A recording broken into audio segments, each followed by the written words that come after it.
కాకినాడ జిల్లా సామర్లకోటలో ఇటీవల బాణసంచా తయారీ కేంద్రంలో జరిగిన పేలుడులో మృతి చెందిన శేషారావు, రాజు కుటుంబాలను గున్నం చంద్రమౌళి విమర్శించారు. తమ ట్రస్ట్ తరపున అన్ని విధాలా అండదండగా ఉంటామని హామీ ఇచ్చారు. అనంతరం ఇరు కుటుంబాలకు ఆర్థిక సహాయం చేశారు.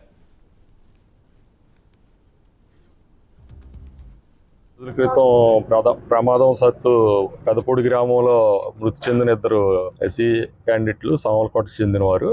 వారిని పలకరించడానికని, వారిని పరామర్శించడానికని ఇక్కడ రావడం జరిగింది.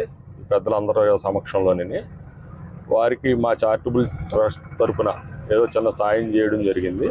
అలాగే వారి ఎడ్యుకేషన్ నిమిత్తం ఎన్టీఆర్ ట్రస్ట్ భవన్కి మాట్లాడడం కూడా జరిగింది. వారికి కూడా ఎడ్యుకేషనల్గా అన్ని రకాలుగానే సపోర్ట్గా చేస్తామని చెప్పేసి అటు నుంచి మాట కూడా ఇచ్చారు. అలాగే మేము అందరం కూడా కుటుంబానికి అండగా ఉంటాం.